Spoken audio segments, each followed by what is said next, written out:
friends. Rob Licuria is here from Australia. I'm Chris Beachum, sitting here in Los Angeles. We are heading into Emmy weekend. Rob and I, for Oscars and Emmys, do our countdown of our predictions in a very fast format. We've been doing this for close to a decade now, and maybe more. 23 categories in 23 minutes. So, Rob, we don't have long. Some of these are so simple, it could be seconds, but some of these we really need to talk through, and you might change my mind before Sunday. By the way, the Prediction Center for everybody shuts down at 4 o'clock Pacific time on Sunday, an hour before the ceremony. So get in there and make your final predictions. But, Rob, what have you got for comedy series?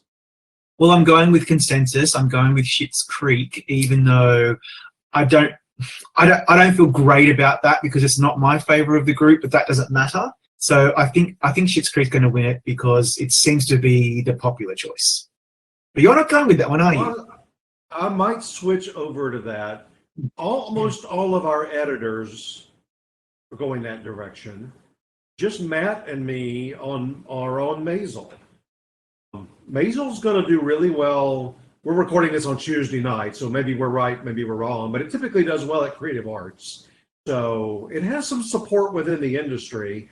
Now, I did the same thing last year. I didn't go with the internet phenomenon of Fleabag. I stuck with Maisel, and I was wrong. So that's why I might switch before Sunday afternoon. But right now, I'm going with Maisel, just thinking it's more of an industry darling across many types of branches as opposed to just, say, writing, directing, acting. Wow, that's Remember, very Maisel, bold. it won both supportings and both guest stars. And it had a very strong... It was probably close. Oh, I totally agree, but I think that you might be a little bit crazy this time. Just going to put that out there. But anyway. Well, I did look at things while you were all talking on the Creative Arts.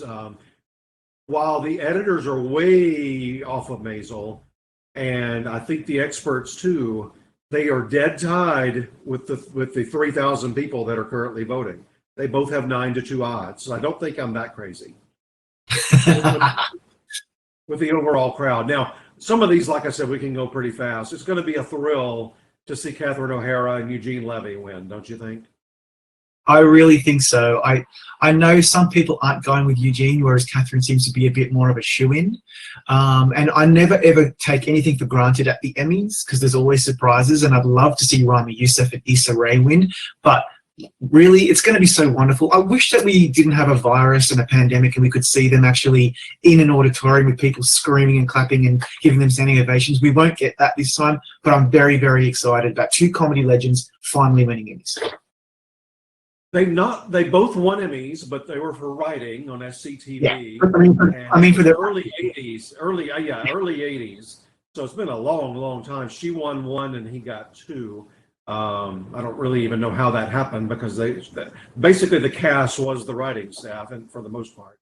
But I hope that what's weird to me is, and we need to fly along here, Catherine's in a tougher category because I do think it could be Issa Rae. If I'm right about Maisel, what if they go back to Rachel?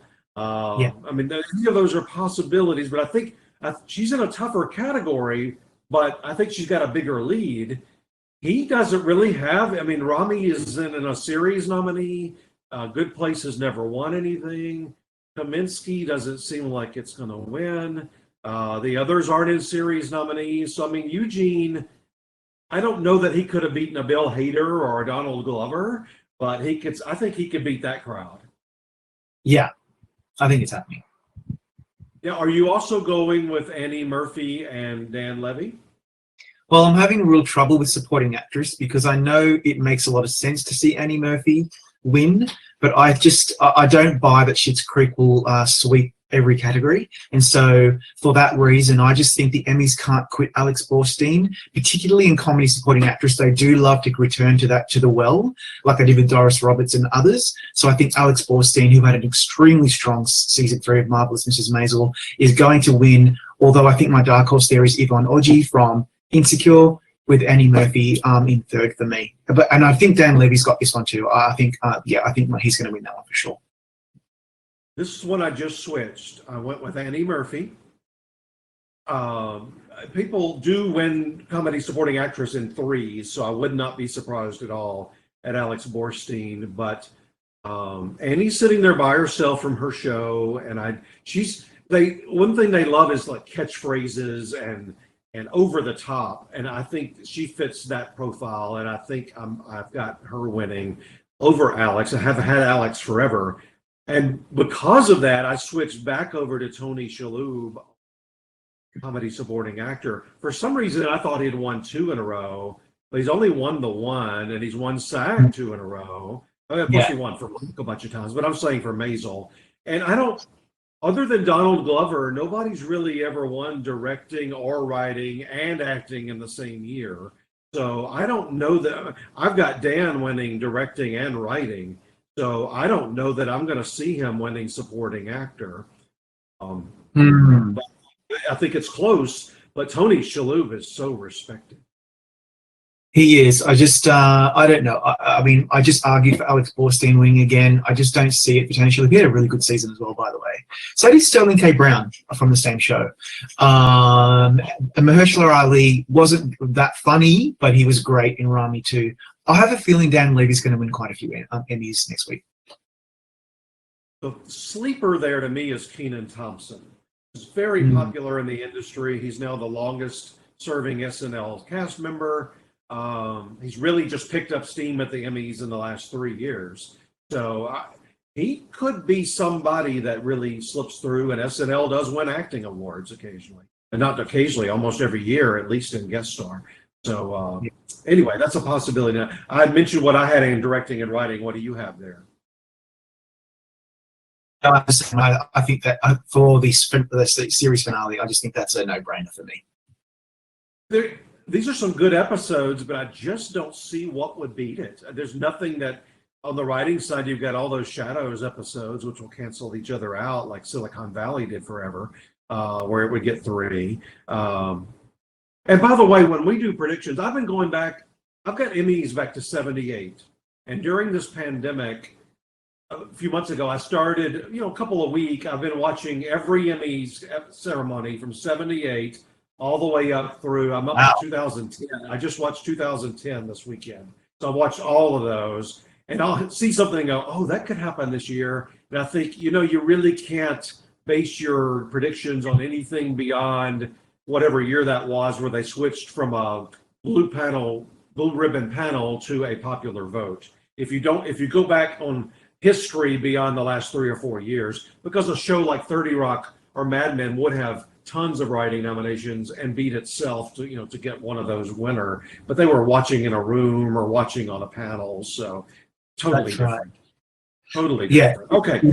If that was the case, by the way, then The Great might have had a better chance in writing or directing, but because it doesn't have any support anywhere else, that's why I'm just going to have Schitt's Creek.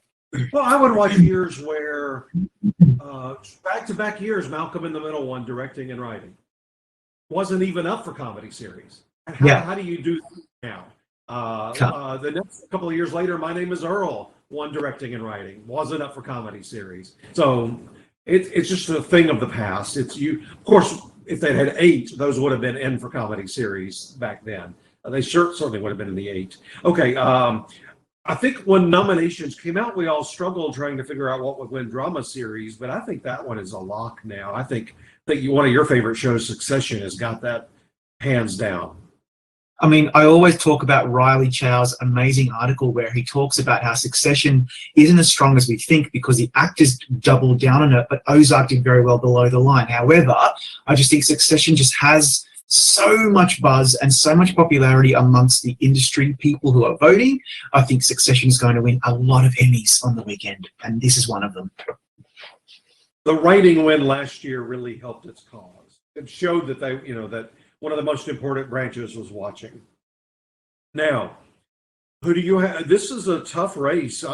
When you look at the episode submissions, which I know don't matter much, but the fact that they matter a little bit, I do think people that sit down and watch some of the episodes especially on shows maybe that they don't typically watch. So let's say in Drama Actress, 3 of these shows you watch regularly as a voter, and 3 you hadn't seen. Those might be the 3 that you watch the episodes. just as one example of one category. I mean, Jodie Comer submits an episode that Sandra Oh's not even in. Yeah. And that's your reigning champion, and a lot of us have her in fourth place. Olivia Colman is an Oscar winner. Jennifer Aniston just won the SAG Award, but I've got Laura Linney. Laura Linney seems like the safe bet. She's incredible, and her episode submission's incredible. And look, this is the one category of the whole night where I am going out on a limb, and I'm going for Zendaya. Because I think Euphoria is very respected within the industry from people that I spoke to over the season. I did a whole bunch of interviews. A lot of people told me offline, Euphoria is amazing. Zendaya is very popular. She's a rising star. Her episode submission is incredible, although it will be controversial for anyone who hasn't seen the show. There's a lot of nudity in it.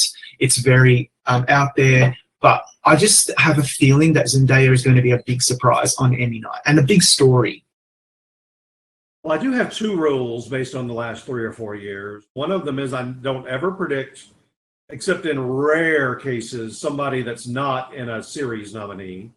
And so she's out with me for that reason. And I don't, if there's 2 or more and one is not an overwhelming like standout from the same show, like last year when people were predicting various Game of Thrones supporting actresses, I'm just laughing. I'm like, there's no way that's going to happen. And I picked Julia Garner, and it was right. So and I'm about to break that rule here in a second. But the only times that I've seen it happen since the rules changed are when there's like a Peter Dinklage who is not worried about his co-stars beating him. The voters know which one they're going to choose among that group. Which takes us to Brian Cox and Jeremy Strong. What do you have there? I mean, can you imagine if neither of them won because of the dreaded vote split, if you believe that that's a thing? I have been tossing up between the two for weeks, and I've had Brian Cox for a long time. I'm about to switch over to Jeremy Strong. I feel like the passion's with him. And that nothing would make me happier. I've said this over and over again. There were 2 people that I wanted to see nominated a few weeks ago when the nominations were announced that I was desperately hoping for. One of those was Jeremy Strong. The other one was Zendaya. And I just would love to see him win. I think he was just incredible in Succession. I had him until today, and I switched to Brian Cox. They were the complete opposite. I just think he's the more respected actor. Now watch it be Billy Porter. Billy Porter's problem with me, not because he's the defending champion. They love repeats. We've already seen that at the Creative Arts over and over and over again. But with Pose falling out, I couldn't even get into 8 drama series. I just feel like that was a moment last year. Jason Bateman, maybe, but they gave him directing last year. I'm not that it's a different branch, but I just don't know. What about Sterling and Steve? No. Not Steve Carell, no. I'm a big Morning fan. I think that's an amazing show. I would love to see Jennifer and Steve win, but I just don't see it happening this particular year. And what happens to the fact that it's not being in the 8 really hurts? Yeah, it does hurt. The same could be said for you. So I think we have these could be very interesting categories. It could just go with the consensus, but I have a feeling we're going to see some surprises. The Jeremy Strong, Brian Cox thing, I'm going to be weighing up until the very last second. We need to keep flying along because we promised 23 and 23. So these 2 are hard, though. Drama supporting actress and actor. Who do you have? Well, I've been saying for a long time now that I'm going for a Succession sweep, apart from drama actress, obviously. So I am going with Sarah Snook, and I'm also going for Kieran Culkin. I know that it's going to be tough for Kieran to win against 2 of his co-stars, and I think Billy Crudup is probably the favourite there, where Helena Bonham Carter is probably, or Julia Garner is a favourite on the actress side. I think Succession is going to blow everyone away. And so Sarah Snook's got this, and I think Kieran Culkin is probably the standout from season 2. But these categories are very, very difficult. In fact, I think they're the toughest categories of the whole night. I've got Sarah in second. Julia Garner's the reigning champ. She's there by herself from her show, too. Sarah's by herself. The only actor from that show by themselves on the main night, not guest stars. I went with Helena Bonham Carter, probably the most, other than Meryl Streep. Well, there's 3 or 4 really respected actresses in this category. Very respected, though. The Crown has won acting before with Claire Foy by herself from that show, and Gold Derby Awards should have the way that Succession dominated there should have gone Sarah Snook, and Helena beat her handily. Our crowd at Gold Derby is way more Succession than they are Crown, and Helena won big. So that's why I think amazing episode submission, Helena. Like she Yeah. does everything you need. If episodes even matter. hope she is there for a speech. It'll be like 4 a.m. or something in Yeah. London. Drama supporting actor. I've totally ruled out the Succession people. There's nobody in that 3, just like we talked about on Game of Thrones. I'm laughing at you for picking anybody out of that 3.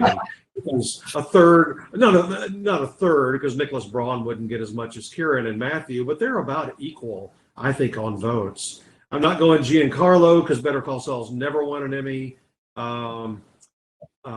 Jeffrey Wright, Westworld, has fallen way down with Emmy voters. So that just left me with Bradley Whitford and Billy Crudup, because Billy is the kind, similar to the Peter Dinklage situation. If you're going to go morning show, it's an obvious choice. You go Billy over Mark, at least off of the first season. So I think it could be Billy. I've got him in second, but ultimately, this is my only real surprise pick. I went with Bradley Whitford. It is up for series. He's by himself, and he's already proven he can win for this role. Oh yeah. Wouldn't surprise. He had a very strong third season. Very strong. I would love to see that happen. I'm with you on. We have to keep flying. I'm with you on Succession here. I think both directing and writing, don't you? Yeah, for the season finale, yes. Right, and they're not. They don't even have competition from their own show. They'll. Well, Hunting is up for directing, but the finale is going to win. And they were very smart to submit one writing, and they already won writing last year. I don't, as much as you would love to, you could spend half an hour talking about Watchmen, but I don't think there's any reason to talk about it for limited series, right? It's easily winning. Yes. It won big on our Gold Derby Awards, which were announced yesterday. Movie limited actress. I think it was Kate Blanchett for a while. It might have been Shira Haas in another year, but I think it's Regina. Regina's proven over and over. And she handily won our Gold Derby Award. Yeah, that's happening. I'm looking forward to seeing her win another Emmy. And I bring up our awards. I know we have 0 voters in common, probably 0, with the Emmys. But what I look for with the Gold Derby Awards is passion. Yeah. That I'm either expecting or not expecting, like the Helena Bonham Carter thing. Our people aren't really typically Crown fans, so that one surprised me a little bit. Here, we haven't really voted Regina much at Gold Derby, so for her to win that much over a Kate Blanchett was big. These next 3 are difficult, though. Limited actor, on our Gold Derby Awards, it was within a handful of votes between Hugh Jackman, Paul Mescal, and Mark Ruffalo. Yeah, I've been over Mark Ruffalo from the very beginning, and I've been tempted to take him out because the series did nothing anywhere else. But that role is undeniable. I just think he's going to win that. It's going to be close. I understand 0 other nominations. 0. I get that, but I just think that'll be one like Euphoria, where it has some passion for his particular performance. But if not him, then Paul Mescal seems to have a bit of heat there. And Jeremy Irons could be a Watchmen sweep too. So, this one's not easy. I went with Hugh Jackman, who you didn't hardly even mention. He's the only one, other than Jeremy Irons, who I've got in 5th. He was in a TV movie nominee. The others are not in. Normal People didn't get in. Mark Ruffalo's show didn't get in. So, supporting actress, this is one I just flipped twice today. Toni Collette won our Gold Derby Award, which was very unexpected with all the passion for Watchmen overall. But I'm going Jean Smart. Almost every time Jean Smart has won an Emmy, we weren't predicting her, kind of like Regina King. The one year everybody was on her for Fargo, she didn't win. So maybe it's bad that I am predicting her. The problem with her at the Gold Derby Awards was Hong Chow was also in for Watchmen, and the two of them together did really well. So people were kind of split on their votes between those two Watchmen actresses with us. So it could be Toni Collette. Unbelievable is in. So what do you think? Yeah, Unbelievable underperformed, which is the only thing giving me pause for Toni Collette. But I found her, I think consensus appears that she gave the standout performance of the whole show.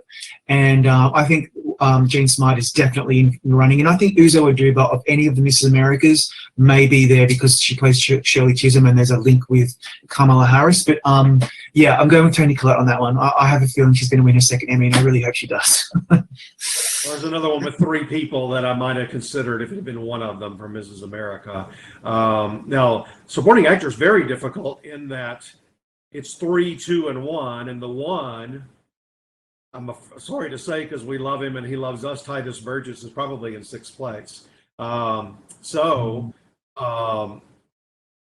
Parsons won our Gold Derby Award by a mile, and again, not Hollywood was not a big favorite on Gold Derby forums, so I was a little surprised that he took that. I think his closest competition might be Louis Gossett, the veteran, as opposed to the two youngsters from Watchmen. If they do split things up and figure out a way to vote for a Watchmen person, I think it would be the veteran who they've known for 40 years. Yeah, that sounds about right. Although there is some passion for Yahya Abdul-Mateen II, but the most memorable performance in this category is Jim Parsons, and that's why I think that one's probably a safer bet. I think so, and again, he's proven over time that they like him. Okay, quickly, we got 2 minutes. Movie limited directing. I know it's difficult on the Watchmen ones, but I went with, everybody's going with Extraordinary Being, which of course I have on writing. It's the only Watchmen nominee. But I went with It's Summer because that won the DGA. Yeah, it's a pilot. I think that's more of a shoe-in than what other people think. So I'm glad you and I agree on both writing and directing. But that's not the way people are going. They're going with Extraordinary Being. So it would be so nice, though, on Little Fires Everywhere. Since she passed away, but I just don't know. And we finished right on time because the easiest two categories of the whole night, especially based on creative arts already, are RuPaul and John Oliver, right? Let's wrap it up. They have won already. We get on these streaks where it just is impossible for certain shows or people to lose. Yeah. It's a shame for the others, but they're great shows, so good on them. We did it. 23 categories in 23 minutes. You've got everybody watching. You got until 4:00 Pacific on Sunday to make your picks. You can keep changing them often, like I've done today. So keep doing that. We'll have a pre-show with a bunch of our editors and contributors. Rob's hosting that. We've got a post-show discussing winners and losers and how the show went. And hope you'll watch that as well. And thank you so much for watching our Slugfest. Bye.